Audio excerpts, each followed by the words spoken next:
Buenas noches a todos, buenas noches Piotr, muchas gracias por haber aceptado la invitación de Gicol Barcelona para participar en este evento. Bueno, soy Daniela Rosenfeld, entre otras cosas directora del Festival de Cine Judío de Barcelona y también miembro de Gicol. En primer lugar, queremos agradecer a la Editorial Afers y a Vicent Olmos por la edición catalana de Mauvais juïf y a la traductora Susana Fosc. En principio, Vicent Olmos iba a estar con nosotros, pero ha habido un pequeño accidente en la familia y a último momento pues, no ha podido estar. La Editorial Afers es una editorial que tiene la sede en el País Valencià. Está fundada por el historiador Vicent Olmos, que desgraciadamente no puede estar por nosotros. Y el eje que vertebra la labor de Afers podríamos decir que es una reflexión crítica sobre el nacionalismo y las cuestiones identitarias. Jueu, el libro que presentamos hoy de Piotr Smolar, se ha publicado en febrero del 2021, juntamente con Espurna, de Xavier Serra. Son los títulos que inauguran la colección de narrativa de Afers, que continúa con esta línea editorial. Mauvais juïf se escribió originalmente y se editó originalmente en francés en el año 2019 y se ha traducido al polaco y al catalán. Y por otro lado, pues creemos que sería interesante, si alguien se anima, si hay alguien entre el público o alguien sabe, creemos que podría ser muy interesante una traducción al español también. Invitamos a todos los que se animen a que se animen.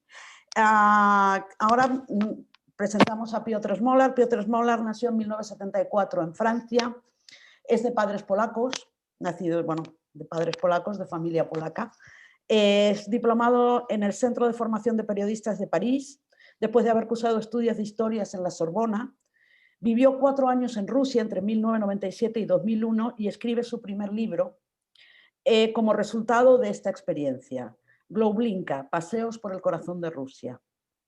En 2002 empieza a trabajar para el periódico Le Monde, donde se ocupa durante 5 años de temas de seguridad y terrorismo. De 2007 a 2014 se encarga de la cobertura del espacio post-soviético y los Balcanes en el Departamento Internacional de Le Monde. Y de 2014 a 2019 fue corresponsal en Jerusalén para el mismo periódico. Desde 2019 está a cargo de cuestiones diplomáticas. También en el 2019 publicó su segundo libro, Mauvais juïf, y por lo que nos acabamos de enterar, pues de aquí a nada va a Washington también con Le Monde. Bueno, pues ahora paso la palabra a Jonas Benarroch y a Piotr Smolar, que realmente son los protagonistas del evento. Gracias, buenas noches. Buena tarde a tothom. ¿Se me oye? Sí. Vale. Muchas gracias a todos por venir. Muchas gracias especialmente a Piotr Smolar. Me hace particular ilusión tenerlo aquí porque he leído con mucho interés su libro. Yo diría que Piotr es para digamos, retratar rápidamente a Piotr Smolar, es un periodista de matices. En una época en donde el pensamiento es muy de blanco y negro, él parece como defender directamente el matiz, y esto para mí es de agradecer, honestamente, porque es estimulantemente, es muy interesante, muy inspirador intelectualmente, digo. Voy a empezar con las preguntas. Empiezo, Piotr. Su libro es muy coral, da voz a muchos personajes y permite confrontar muchos puntos de vista. Pero en resumen se trata de una indagación de la identidad judía contemporánea y particularmente de su propia identidad judía. En una entrevista que le hicieron en France Inter, usted hizo redactar una presentación de su libro con las siguientes palabras. 3 generaciones de periodistas, Hersch Smolar, Alexander Smolar, Piotr Smolar. 3 plumas. 3 destinos confrontados a las múltiples resurgencias del antisemitismo por un lado y al endurecimiento identitario de Israel por el otro. Ser judío en Polonia, ser judío en Francia, ser judío en Israel, ser judío sin más. ¿Se es judío si uno no se siente judío? ¿Podemos no sentirnos judíos cuando las generaciones que nos han precedido lo han pagado con su sangre o con su libertad? ¿Qué es ser judío? que es ser un mal judío. ¿Qué motivos, Piotr, hay detrás de este título un poco provocador?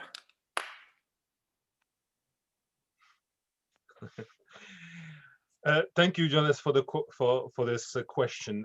First, let me say 2 or 3 things. I want to thank you for your invitation, and it's with a heavy heart that I speak to you only through video. I would have loved to come and meet you all in person, and I think that the conversation would have been even much warmer and more direct, and I really regret it. I'm also very honored by the fact that my book was translated in Catalan, and it's really, for me, it's something very moving, very touching. I'm not just saying this out of politeness. It's true. It's something for me really, really special, and I'm very frustrated by the fact that I cannot meet readers, people interested in this subject, and hear their own thoughts and their own experience. That being said, regarding your question, yes, the title was provocative, and it's not my publisher's choice, it's my choice. So the responsibility is 100% mine. Why did I choose this title? First, because it's a good start for a conversation. Because you asked me the question, so it shows that it's a good title. Second, after this half joke, I would say that it's an admission of my ignorance. I am the bad Jew, of course, to start with. I am the bad Jew because I was raised in a family, as many other Jewish families in this part of Europe, in which there was no real heritage, no real transmission of cultural Jewishness or religion. I never learned the language, and by language I mean Yiddish or Hebrew.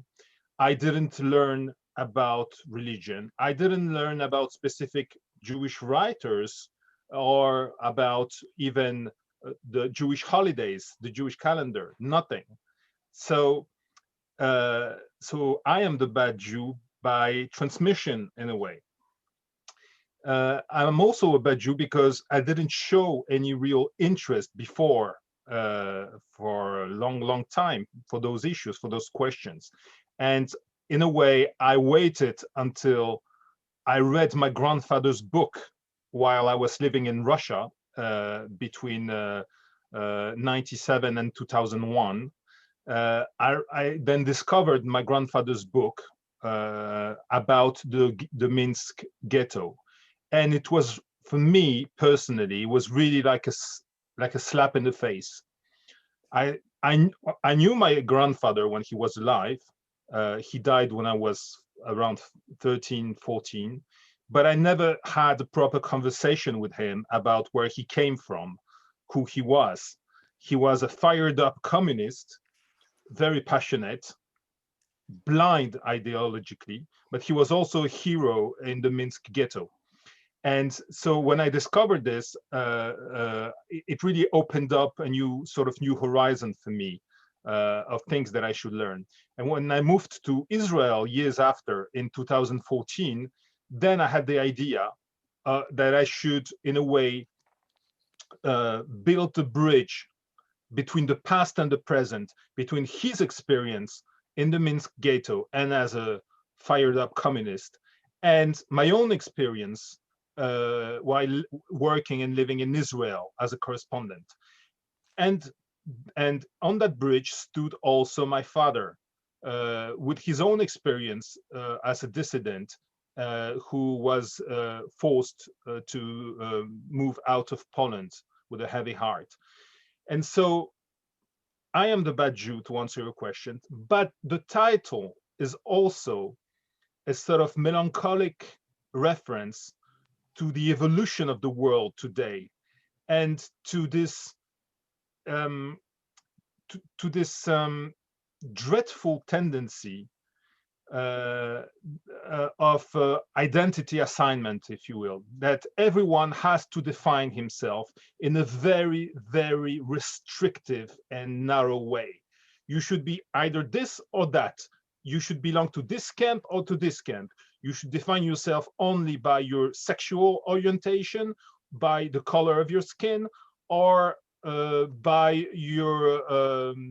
your political affiliation. And I always felt very uncomfortable with this tendency, because I don't like restrictive identities. I don't feel comfortable with them. I respect the fact that everyone has the right to define himself as he wishes, but personally, I don't feel comfortable with that.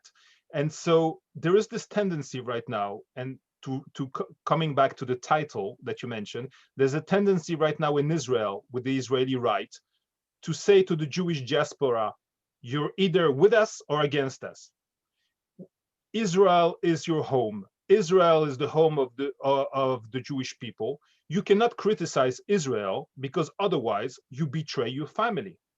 And again, I don't feel comfortable with this. I think that every Jew of the world has his own identity and defines himself as he wishes, and that he should be able to say that the political orientation of Israel and the identity fever that Israel is going through for the last years is worrying, and for very good reasons. And it doesn't mean that you deny the right of Israel to exist, and it doesn't mean that you are against Israel. It's just that you feel concerned about its future.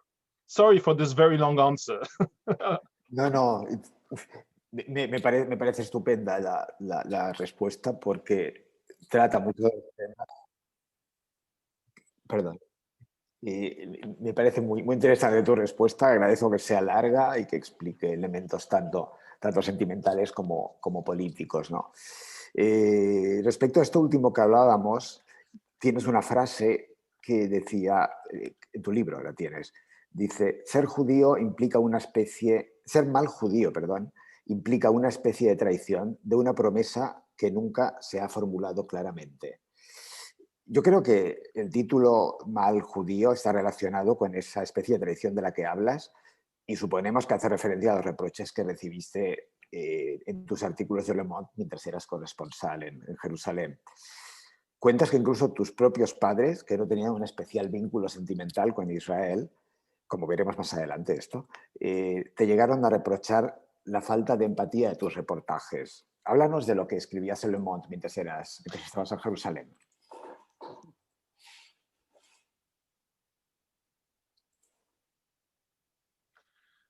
Okay, so first, I have to say a few things about this. First, Le Monde has had correspondence in Israel for decades. And I think that about almost every one of those correspondents has been criticized. It's just the way it goes. We are an independent center, let's say center-left, independent, moderate newspaper, with a deep sense of, I think, of humanism, and we are very, very concerned by human rights wherever they are. So criticism against Le Monde's correspondent in Israel have always existed. The thing is that they might have been stronger against me for several reasons. First, I have to tell you, and I explained this in the book, that I hid the fact that I had Jewish origins while living in Israel. I never spoke about it. I decided to hide those origins for different reasons. If you're interested, I will tell you about it later. But so I decided to hide those origins. So the criticism against me was not a criticism against a Jewish journalist. It was a criticism against a French journalism with a very East European sounding name, which is not the same thing at all, as you can imagine. It might actually be even worse in a sense. So I was very strongly criticized also so for different reasons. First, because I write in a certain way, which, how could I put it? In a very direct way. I don't believe in objectivity, as we say in French, objectivité, in the fact that you can, almost like a computer in a very cold way, impartial, exactly, that's the good word, that you can in a very impartial way, 100% impartial, describe reality. That's not the way journalism works. Journalism is also about your own experience. When I go to Gaza, and I went there very often, I am a human being with my own experience, with my own flesh and blood, with my fears, with my own, with my fears, with my tears, with my blood, with my own sadness, and with my own joy. And I cannot just erase it and write like a computer. That's not the way journalism works. Then, that being said, you have to write also in an honest way, because I am not on a mission, and I do not respond to an ideological program. I try to write in an honest way, which means, for example, and I've always been very, very careful about this, I always try to speak to persons with whom I do not agree with. So, for example, to settlers, even the most extremist among them, settlers in the West Bank, it's very important for me to hear the way they think.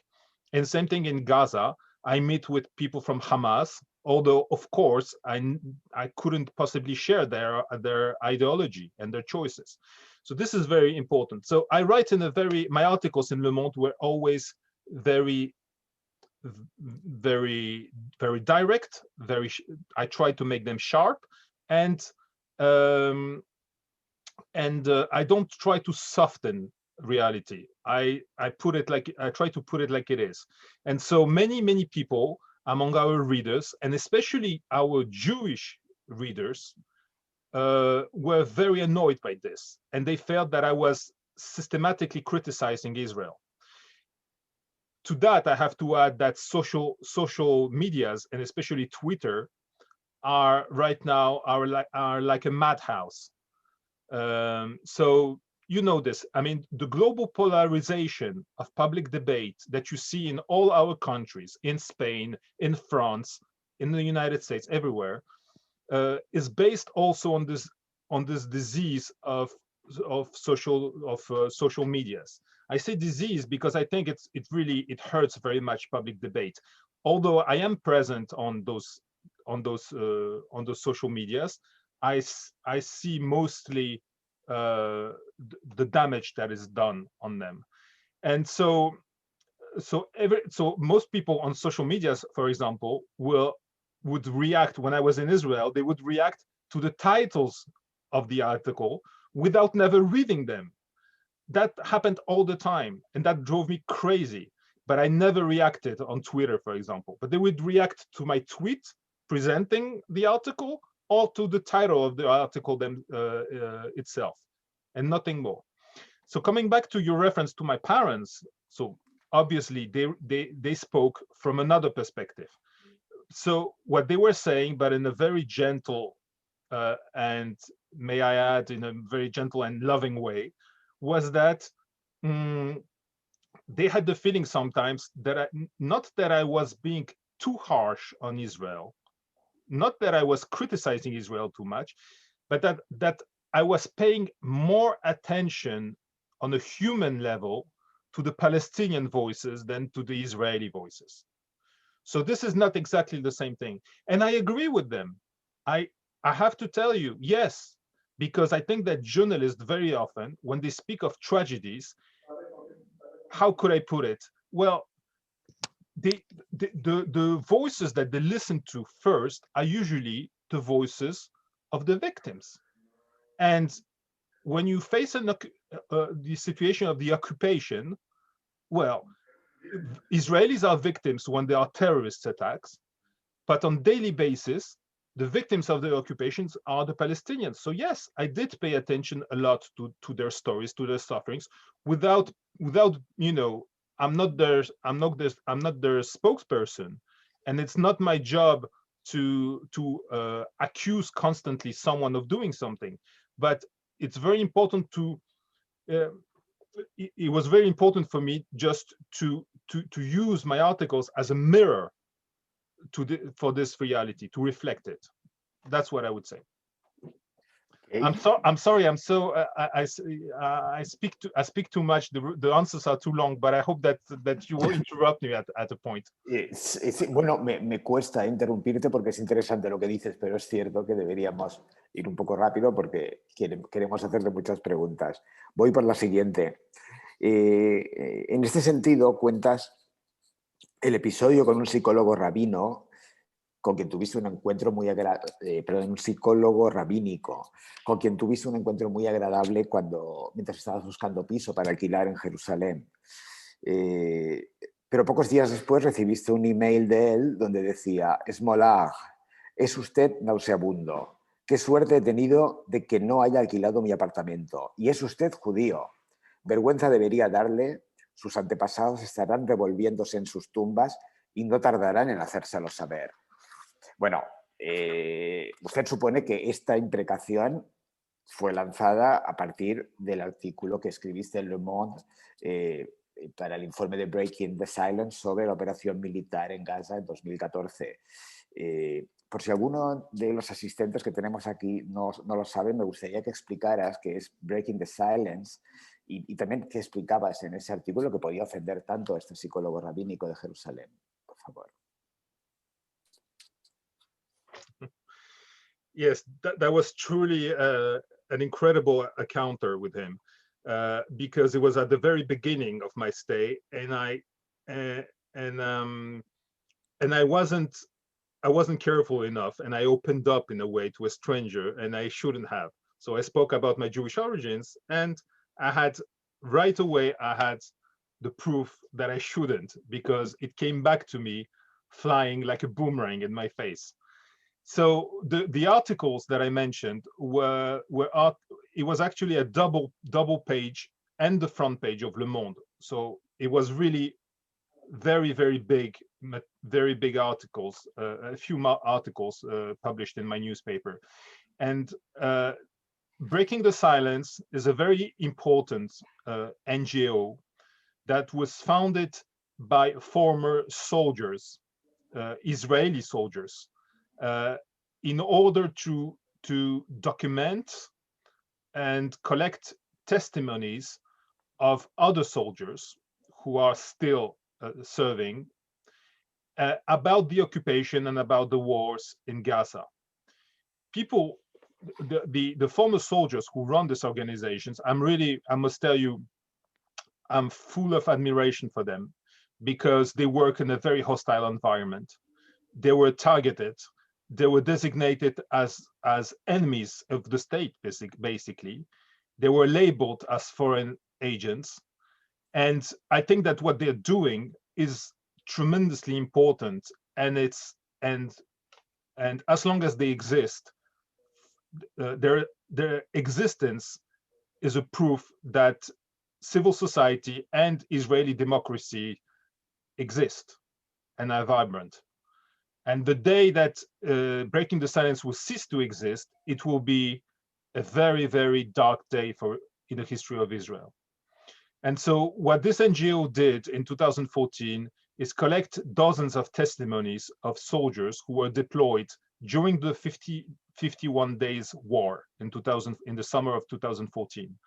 And those soldiers, they didn't necessarily talk about crimes that were committed. They spoke about the orders that they were given, the way they were deployed, what they were told to do, and the dehumanization of Palestinians facing them. And what was really important was to learn through those testimonies how not what one or two individuals did, but how the system worked. What the chief of staff and the defense ministry decided to do during this war. And this was really fascinating and appalling, because this really opened the door to accusations of war crimes. And so when I wrote about, I not only wrote about the report, but I also met, of course, with members of Breaking the Silence, and I went to Gaza right away to go back to one of the neighborhoods which was totally erased by the Israeli army. And this neighborhood of Shejaiya is, I mean, I've been to different war zones. For example, I went to Chechnya in 1999 and 2000. So I know what a war zone is, but I must tell you that I had never seen an entire neighborhood erased from the surface of the earth. That was really impressive in a bad way. So that's why we used so much space in my newspaper to talk about this issue, because I think it was very dramatic and very important. And that's why this Jewish psychologist reacted in such a strong way, because yes, it was sort of very, very how could I say, it was very bad for Israel, for the image of Israel, for its reputation, because allegations of war crimes were really were really exposed in my newspaper. Sigamos un poco en este sentido. Estabas investigando cuestiones sobre doctrina militar y las convenciones de Ginebra sobre el derecho humanitario, vaya, en doctrina militar, quería decir. Y te entrevistaste con un filósofo especialista en ética que trabajaba para el Tzahal, para el ejército israelí, el profesor Asa Kasher, que llevaba trabajando en temas de ética, según dices, desde el año 2000, cuando empezó la primera ola de atentados de la segunda intifada, perdón. Y hablabais del uso proporcional de la fuerza. Y el profesor Kasher te dijo, en nuestro grupo de trabajo habíamos tenido discusiones sobre el tema de la proporcionalidad. Llegamos al número pi, 314. 3 palestinos muertos por cada israelí iba bien, 4 no. Algunos dijeron 10 por 1, otros 1 por 1. Me negué a participar en esta discusión amoral, dice el profesor Kasher. Esto es muy fuerte, ¿no? Quiero decir que... ¿Puedes decir algo de esto? Obviously. Of course, it is very, very shocking. You have to put this into perspective. Let me explain to you how this worked. The Israeli army during the second Intifada used drones to kill Hamas representatives, some Hamas officials. And so the idea that appeared at that time was, how do you shoot those Hamas officials while they are in a civil zone surrounded by civilians? What is the acceptable price in order to kill a meaningful target? It's a very important issue, and others have faced it. For example, Americans in Afghanistan, they faced the same issue. And so we know this perfectly well. And at that time, the Israeli army and the government decided to gather specialists of the law in order to study this issue and to write a sort of new doctrine. What is the acceptable price to be paid in order to achieve our military goals? The issue had already been raised during the second war in Lebanon in 2006. At that time already, Israel introduced the notion that, how could I put it in a metaphor? If the enemy slaps me, I'm going to cut his hand. So the use of force should be disproportionate in order to avoid any repetition in the future, in order to avoid that the fact that the enemy might strike me back again. And this idea of disproportionate force has been at the very center of the way Israel has been dealing with Palestinian violence. It's not about excessive force here or there. It's about the choice of excessive force in order to avoid further damage for Israelis. And this is very important to understand that this was at the heart of the discussions that were led with this philosopher, this Asa Kasher that you mentioned. Vamos a cambiar un poco de tema. Cuentas que Ansel Pfeffer, que es un periodista de Haaretz, es el periódico israelí de referencia a la izquierda, te invitó a cenar una noche de Shabbat y te preguntó si conocías el Kiddush, perdón. El Kiddush es una oración que se hace para bendecir el vino. Y tú dijiste que no. Y Ansel te suelta: eres de verdad el judío más ignorante que conozco. Y esa frase te provocó, te hizo hacer la siguiente reflexión. No la digo toda porque es un poco larga. Quiero decir que todas las frases que extracto son un poco recortadas porque si no sería muy largo todo, ¿no? Bueno, la frase que te dijo Ansel Pfeffer fue: ¿se puede ser judío siendo tan ignorante? ¿Pero ignorante de qué? ¿Es algo de naturaleza religiosa y o cultural? ¿Se puede ser judío a pesar de uno mismo de manera pasiva? Han pasado por lo menos 2 años desde que escribiste esto, supongo, y la pregunta que te quiero hacer es si hay algún matiz nuevo en este hilo de reflexiones. ¿Cómo ves ahora esta cuestión?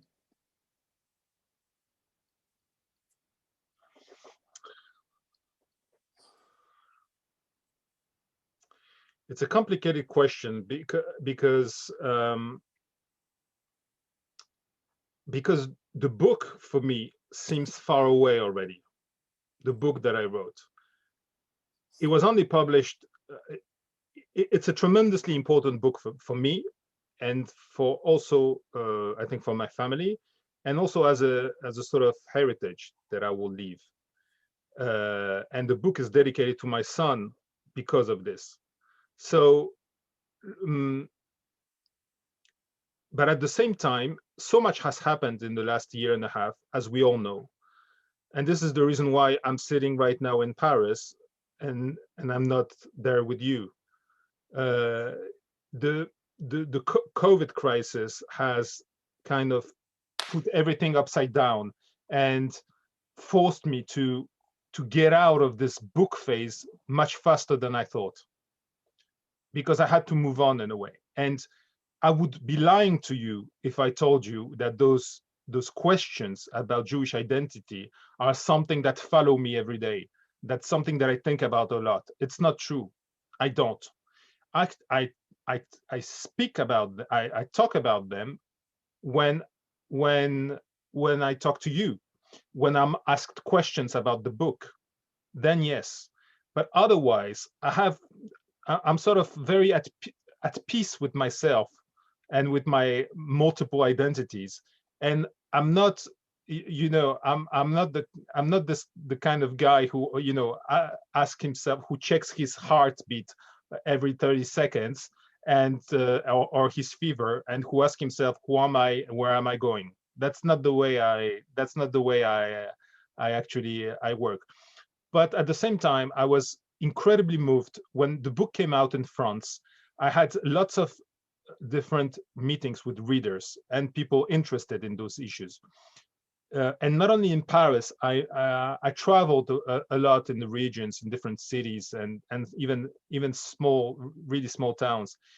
And those meetings were incredibly moving for me, because almost every time, at the end of those conferences, a few people would come to me with a smile and speak to me in a very, very soft, gentle voice and say, "Thank you so much. I'm also a bad Jew." And it was like really incredible. It was as if this title had become a sort of flag under which different people would gather. And I don't think it's linked to the quality of the book that you may or may not find in it. I think it's much bigger than that. I think that this book, especially in Europe, came out at a really good time, at a time where there is a drift, there is or maybe rather a rift between, there's a sort of separation between the diaspora and Israel. I think that many Jews from abroad feel a special link to Israel, obviously, because very often they have families there, some of them have lived there, and it's the home of the Jewish people. But so much has happened in the last 10, 15 years that many millions of Jews from the diaspora, especially in the United States, do not recognize anymore the face of Israel. They don't like the way the country is turning into a more radical and more ethnico-religious country. And so when the book came out, I think it spoke to a lot of Jews from the diaspora who do not want to be blackmailed into a blind support of Israel, whatever the Israeli government does. And to answer your question, I feel I haven't changed my mind at all compared to what I wrote 2 years ago in the book. I feel exactly the same, and I would even say I feel even stronger after meeting all those people and hearing their stories. I think that I struck a nerve with this book, and which was very comforting for me, even psychologically, because when I wrote the book, I was very lonely.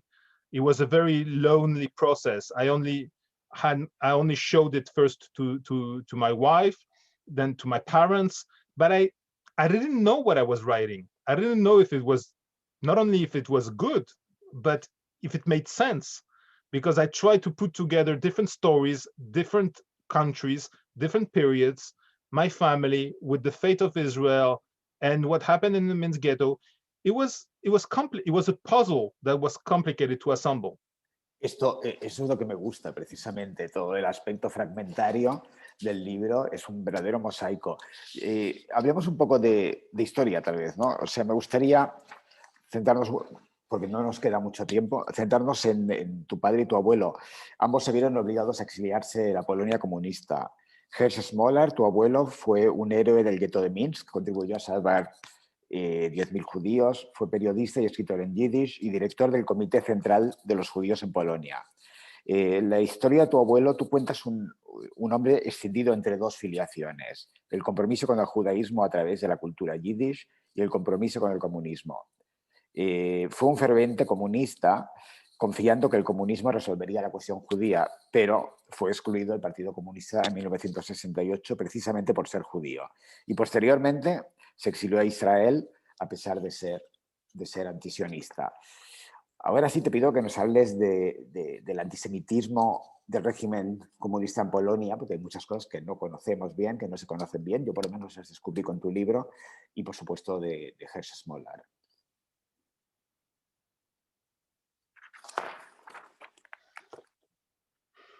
Okay, so actually the two questions are of course linked, because as you mentioned, my grandfather Piotr Smolar, who was born in 1905 in the east of Poland, he at the age of 11 he was already involved into politics, which sounds incredible today, but at that time it was possible. He was working in a factory, and at the same time he was already a red activist, and the communism was really the passion of his life. He studied in a Soviet institute in Moscow, and he became a Comintern agent in a way. So he was an agent of the communist propaganda in Eastern Europe, and he went twice to prison because of that before the Second World War, and he had a lot of experience of underground. And I think it helped him a lot when in June 1941, he ended up in the Minsk ghetto after walking for 400 kilometers from the Polish city of Białystok. So he, after the war, after all the suffering in the Minsk ghetto, where he really played a very important part along with other activists, because they developed the resistance inside the ghetto. And thanks to this network, they saved, as you mentioned, around 10,000 Jews who managed to escape from the ghetto, and a lot of them joined the partisans who were fighting in the forest around the city of Minsk, which is the capital of Belarus today. So at that time, he was really a hero in a way. And after the Second World War, he became, let's say, a communist bureaucrat. So he was he became the head of the Jewish representative institution in Poland, and he ran a very important newspaper, sort of journal, written in Yiddish, and one of the most influential in the Yiddish intellectual world in the Soviet space. And he really believed in communism more than in anything. At the same time, he was very, very, very, he had a very strong desire to defend Jewish culture, not religion, but Jewish culture, and especially Yiddish language. And he really fought for it. But he became, as many in his case, in his generation, totally schizophrenic. Why? That's your first question. Because of anti-Semitism. And anti-Semitism became an official policy in Poland, unfortunately. You have to remember that just after the Second World War, the Soviet Union, because all the orders came from Moscow, obviously, but just after the Second World War, the Soviet Union supported Israel at the very beginning, and the Israeli and the Zionist cause. But when Israel took its place in the Western, in the, let's say, pro-American camp, that's when the Soviet Union joined forces only with the Arab countries against Israel. And what happened very quickly was that there was a very sad play on words, in a way, in the Soviet Union and in Poland, is that they never said that they were anti-Jewish or anti-Semitic. They always spoke about cosmopolitism, or in Poland about anti-Zionism. They say, no, we're not against Jews. We're against Zionists, because Zionists have another project than communism, and it's not compatible. But of course, everyone knew what was happening. The communist regime was opening doors to Polish Jews in order for them to leave the country. They say, leave, please go wherever you want. Go to Israel if you want, go wherever you want. And this was very dramatic for my grandfather, because as a communist bureaucrat, but also as a Jew, he thought that a Jewish community was sustainable in Poland, that it should exist, it should be preserved and defended. And it took him a long time before realizing that he was schizophrenic, and you could not reconcile those two trends. And so when my father, Alexander, and my uncle, my father's brother, they both went to prison in '68 during the youth movement in Poland, then my grandfather realized that it was the end of the road. And so he wrote to the head of the Communist Party at the time, and he said, okay, please free my sons, and I'm ready to leave Poland. And actually, so my father came out of prison, but my grandfather left Poland just a few years later, and he decided to go to Israel, which was really odd, which was really strange for him, because he was never a Zionist, never. But Israel became his harbor.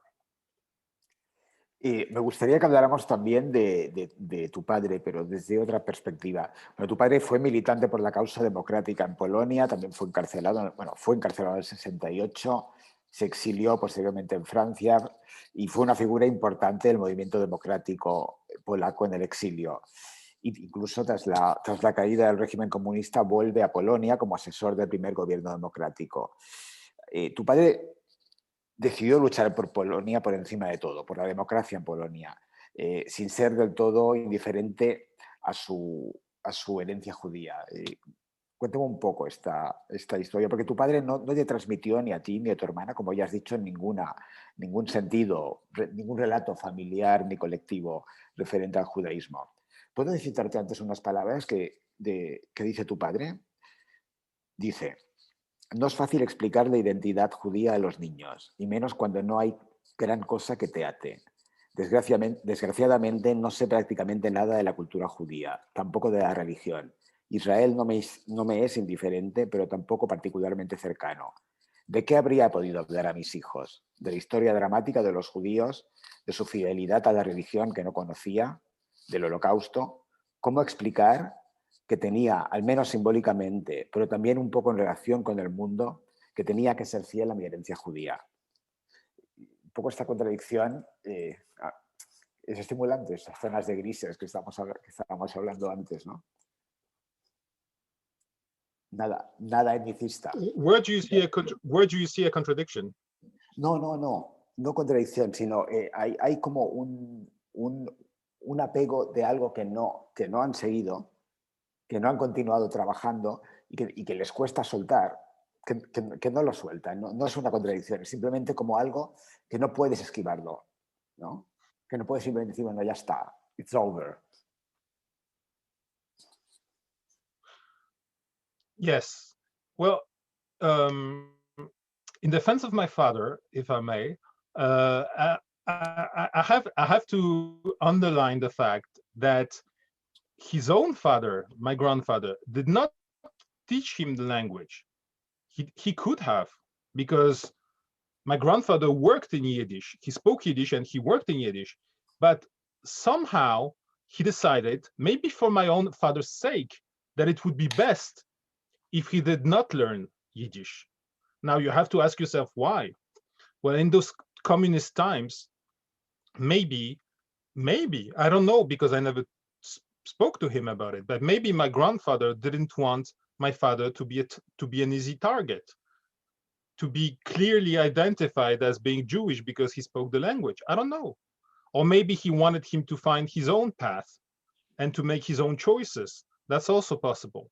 So ignorance, yes, but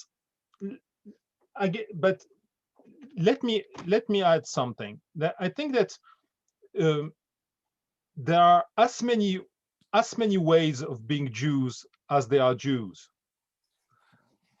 So there is no easy, clear-cut definition. Totalmente. So this is what's so amazing and so incredible about it. And I like to think that there is a path, that there is a Jewishness which is not religious, which is not necessarily full of religious or cultural references, which doesn't necessarily mean that on Friday night you sit for Shabbat. But there is another path which I think it's a humanistic path, which is about values, which is about transmission, which is about respect, which is about the capacity to hear other people's voice and other people's experience. And this is, for me, something fundamental that I received from my parents, because those human values, very strong values, and the sense of right and wrong,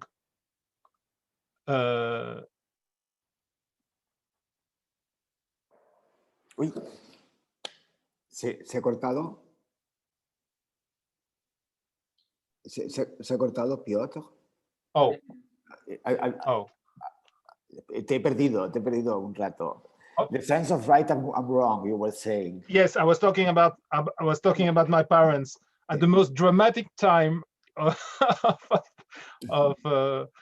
was cut off. So no, I was saying that I was forever in debt to my parents, because what I received from them is this notion of values of transmission, values of this idea of right, that there is a right and there is a wrong, and that this is also, I think, in a way, a form of Jewishness, which is very important. Sí, justo, bueno, esto es avanzarme mucho.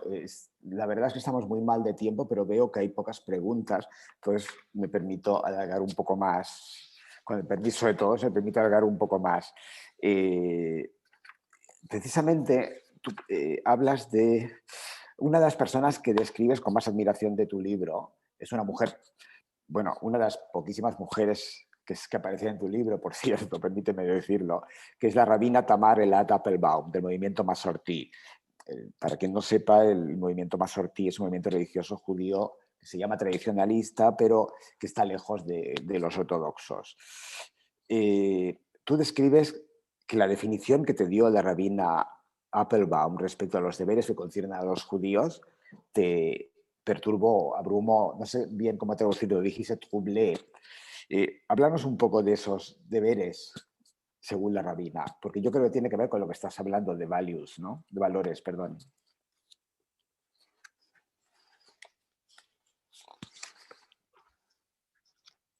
She's an incredible woman. She's a fascinating woman with an incredible charisma, and she's really one of the leading figures right now in Israel of, let's say, reformist Judaism. She's a rabbi. She has a lot of followers, and she's an incredible human being. And I really I was really moved by our discussions, and she's very inspiring. And what Tamar basically says is that Israel is not the end of the road. Is that Israel is not the end of the Jewish history, and that after having wandered around the world like a diaspora for 2,000 years, the fact that Israel was founded, was created, does not mean that it's time to put down our luggage. What does she mean by putting down our luggage? She says that that the very essence of the Jewish fate is to carry luggage with questions, existential questions about our place in the world, about what is good, what is evil, what is right, what is wrong, and that those questions are exactly what defines us, and that we should never put this luggage down, because this would be a sort of betrayal of who we are and where we came from. And this is absolutely, I mean, for me, this was absolutely a fascinating discussion. And this is why I really emphasized it in the book, because I think she gave me a key in order to understand what I talked previously about, is this separation, this sort of divorce between the diaspora, the Jewish diaspora, and Israel today, because a lot of people in the Jewish diaspora around the world, and especially in the United States, they carry this luggage. Israel, they are not fanatics of Israel. They are patriots of Israel in a way. They are very attached to Israel. They have a special link with Israel, but they are not fanatics of Israel at any cost.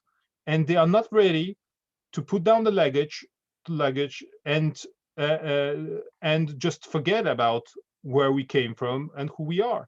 Because I think that Jewishness is also about universal values and not only about a narrow political or religious identity. Bueno, son y media. Tenemos 3 preguntas. Una sola más. Te voy a hacer solo una pregunta más y luego pasamos a las preguntas de la gente, que no sé las que son, pero bueno. A ver, el gobierno nacionalista en Polonia está intentando lavar los crímenes antisemitas cometidos por polacos durante la Shoah e incluso más tarde, como el programa en Kielce, ¿no? A nosotros, cuando digo nosotros me refiero un poco a judíos progresistas, vinculados a J. Cole, nos inquieta mucho las relaciones entre Israel, Polonia y también Hungría, que tienen en común que son gobiernos nacionalistas y populistas. Y en el caso de Hungría, además, claramente antisemita.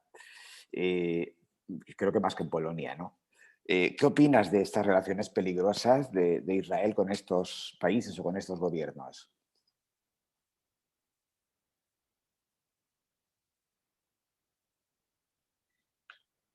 Okay, so first let me say, as right now my job at Le Monde is to write about diplomatic issues, and from this perspective I can tell you that there is, in general, foreign policy is not about morality and it's not about ethics. Foreign policy is about defending your country's interest in a very, very complicated world right now.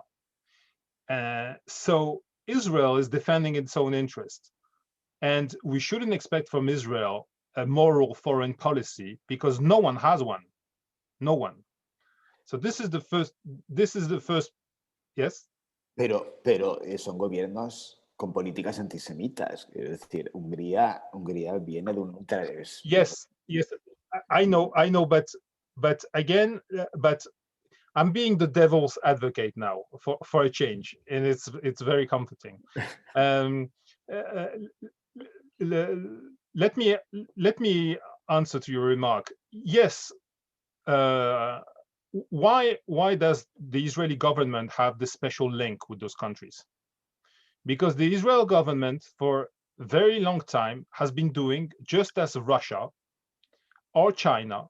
They have been playing on European divisions. And they know that we are not united enough, especially on foreign policy issues. And they are using Poland and Hungary as a Trojan horse within the EU. This is what they are doing. They are using those countries in order to weaken the European position edicted in Brussels. They don't want Brussels to be very, very strongly critical of Israeli policies and of the occupation. And this is what they're doing by forging a sort of special relationship with Warsaw and Budapest. They know that they can block any initiative in Brussels which would be perceived as being anti-Israelis.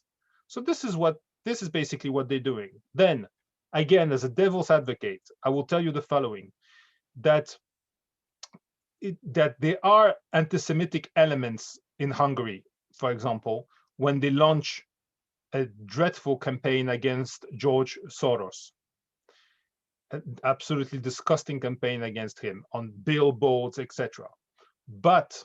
And the Israeli press has written about this a lot. But Viktor Orban, for example, from what I understand, has done a lot for the Jewish community in Budapest also. From what I understand, he has invested quite a bit of money in order for them to thrive and to develop the structures, etc. So, complicated reality. Aretz, for example, run very long pieces on this, on the Hungarian right and the Jewish community. Same thing in Poland. Yes, anti-Semitism is going crazy since the Peace Party has taken over again a few years ago with Kaczynski at its head. But do Polish officials say anti-Semitic things?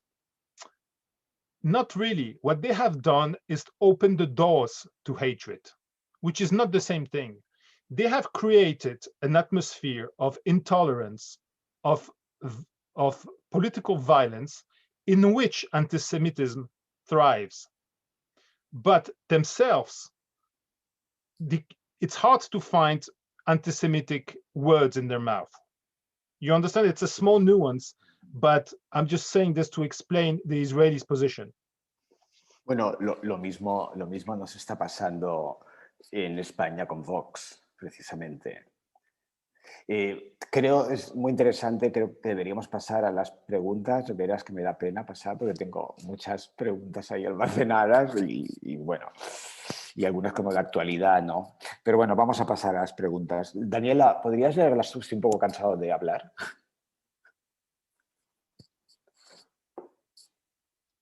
No se te oye, Daniela. ¿Tiene? Ok, ahora sí, ¿no? Sí. Ahora sí, d'acord. Están the question are in English. Should I say it in English, Daniel? Sure. But I asked Daniel because he is the okay. Alana Saguri, are the Palestinian victims only because of Israel, or also, and maybe to a similar degree, because of the Palestinian leaders? Okay, let me answer to this right away. Yes, absolutely yes, 100% yes. And I've written dozens of articles about this. The Palestinian political system is totally rotten. It is inefficient, it is corrupted, and it's not working at all. And there is a great lack of democratic legitimacy.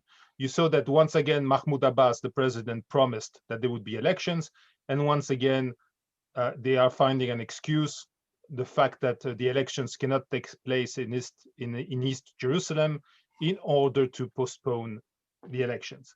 So yes, of course, the Palestinian political leaders bear a great responsibility. And when you speak to people on the street in the West Bank, you can feel the frustration, the incredible anger against their own leaders, because they feel that they are misrepresented, and that those leaders have confiscated the wealth and the power.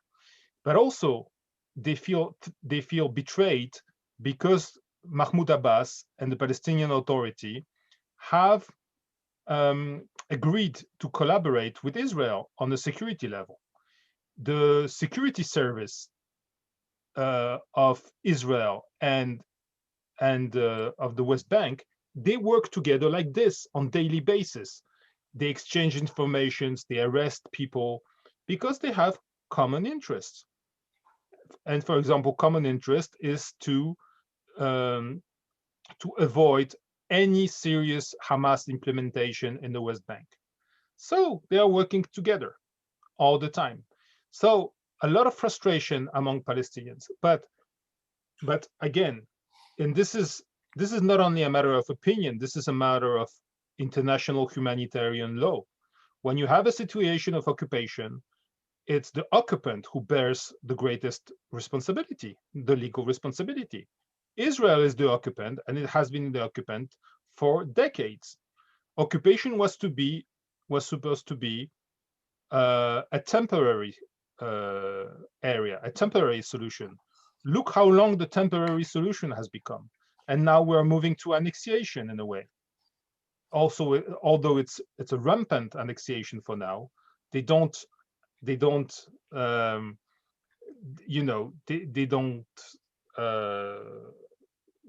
speak about it so openly. They don't say that this should be the future, because this has very, very dramatic consequences.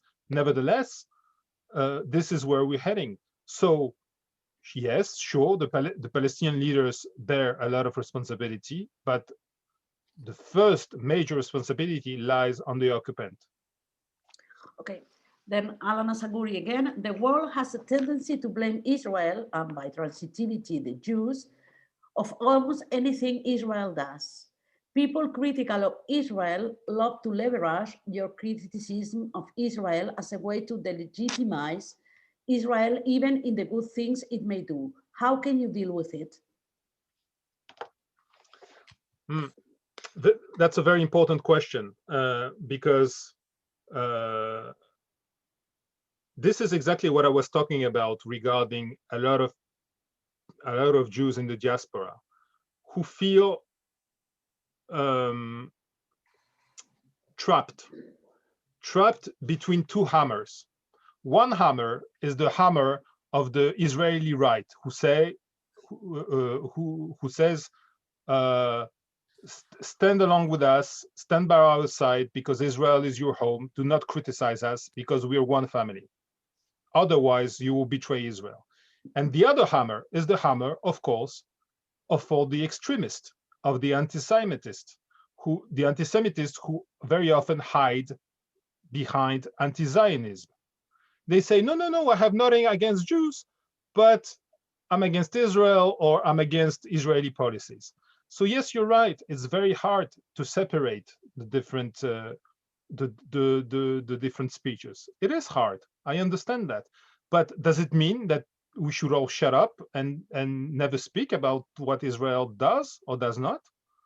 We should not speak about Israel's responsibility facing a population of millions of Palestinians, denying their political rights. We should not just. We should do you think we should hide our head in the sand because we fear the consequences? I don't think so. And I think that Israel's existence right now is not under immediate and direct threat. It is not. It is surrounded by enemies. There are enemies. In the north, there is Hezbollah with more than 100,000 missiles that could be used. You have Syria, of course, not just next door. You have Hamas and the Islamic Jihad in the south. So yes, they are enemies. But right now, I don't see it. And many Israeli officials agree with me, especially military officials. There is no immediate direct threat, existential threat on Israel. Although, of course, they talk a lot about Iran as the main threat in the region. So what we see actually, it's a very, for the last year, is something very new that didn't exist at when I was in Israel. There's a double tendency. First, no one cares anymore about the Palestinians. I mean, let's face it, even if Joe Biden became president, it really sounds like game over for the two-state solution. We have to be realistic. Who is ready to step up today and defend the two-state solution, which sounds more and more like a language of the past that has failed? And I don't see an alternative to this. But nevertheless, this is the common feeling right now. So no one really cares about the Palestinians, and you can see it during the first months of Joe Biden's administration. Do you have the feeling that they have invested in this any political capital? Not at all. They don't. They want this to be kept as a low-level crisis. That's all, and they know they are not going to resolve it. So this is one tendency, and the other tendency at the same time is really remarkable. It's the Abraham Accords between Israel and Sunnite Arab countries. And this is really fascinating because this breaks the logic that existed for decades. And the logic was that there will be no peace with Arab countries if there is no peace with the Palestinians. So things are moving really, really very fast. And because this reality is changing, we should really feel comfortable and speak up and say and describe reality as it is, and not fear consequences or the way our words will be exploited. Okay, the next question is in Spanish. Nadie se cuestiona la existencia de países como Japón, Francia o Uruguay. ¿Se sigue cuestionando la existencia de Israel? Y si es así, ¿cómo podemos criticar fuera de la comunidad judía al gobierno sin de alguna forma debilitar el Estado?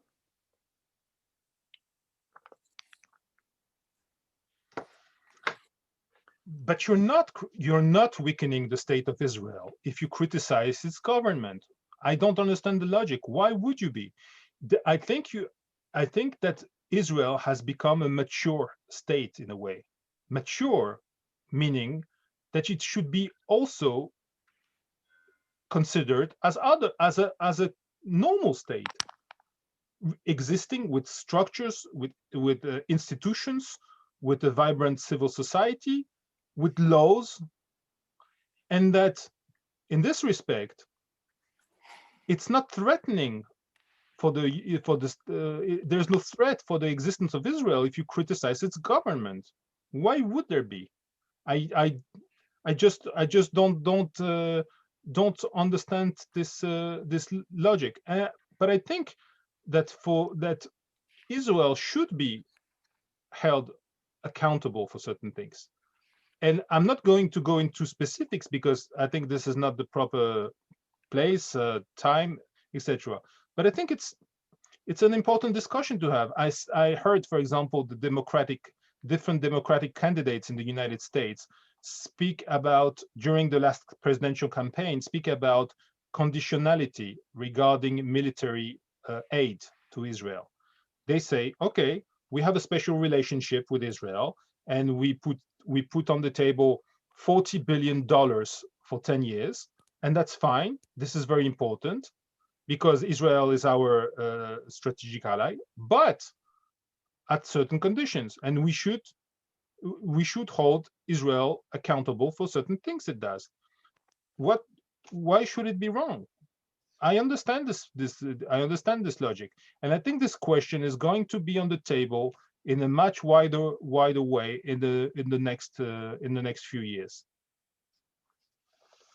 The next one is not a question; it's just an appreciation for you. It says, sorry. Creo que tú eres un buen judío, en mayúsculas.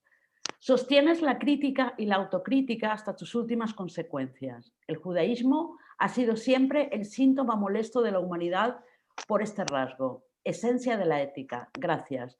Es una apreciación de Daniela Aparicio. Después sí hay una última pregunta, anónimo. A very paranoid question. Do you think Israel's secret foreign policy is to foster anti-Semitism abroad in order to attract Jews to Israel and thereby pursue occupation? I'm sorry, I didn't understand the question. Okay. Do you think he said that it's a very paranoid question, okay? Do you think Israel's foreign policy is to foster anti-Semitism abroad in order to attract Jews to Israel and thereby pursue occupation? No. That's paranoid, and that's really unfair and not based on facts. Imagining that Israelis would want to put oil on the fire of anti-Semitism, for me, doesn't make any sense. Anti-Semitism is a disease which victims are Jews. So no, I would not say that. Then, of course, Israel has always welcomed Jews choosing Aliyah and who are moving to Israel. They have always done that. That's why 1 million Jews or half Jews came from the ex-Soviet Union countries. And that's why a lot of Jews are coming from Ukraine since the last war in 2014. That's why a lot of Jews came from France those last few years. Sometimes France was even at the top of the countries with 6,000 Jews per year. So, of course, Israeli officials have always opened their arms to those Jews from Europe. And, it's fine by me. I'm not shocked. Of course, they would welcome Jews who want to move. I know from experience that a lot of Jews, European Jews who move to Israel, move for very different reasons. Some of them for economic reasons also, because there are fantastic opportunities in Israel, because Israel's economy has been booming, because the innovation, the IT sector is incredible, and many of them find their opportunities that they don't have in Europe. So again, I'm fine with that, and I'm not shocked by this. It's all. Está todo, ¿no?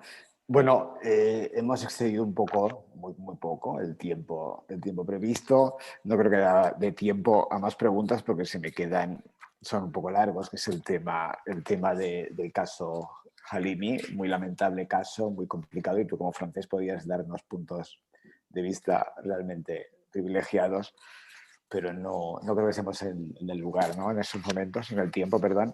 Y también quedaba pues el tema de muy reciente, de Human Rights Watch, pues acusando el informe de Israeli Authorities and the Crimes of Apartheid and Persecution, que es un tema también espinoso, donde las comunidades judías, por lo menos Estados Unidos, se han manifestado muy divididas. Piotr Smolar, muchísimas gracias, ha sido muy interesante. Es una pena que el tiempo siempre sea tan corto, no que las respuestas sean largas, pero sí que el tiempo sea corto. Y recomiendo este libro a todo el mundo, realmente, que le interese algo el judaísmo e Israel, pero desde una perspectiva realmente en base a preguntas, no en base a respuestas, sino precisamente en base a preguntas. Es un texto ideal. Bueno, si alguien quiere despedirse de aquí, yo ya me despido. Gracias a todos. Gracias, Piotr. Perdón, tengo un mensaje. Thank you so much.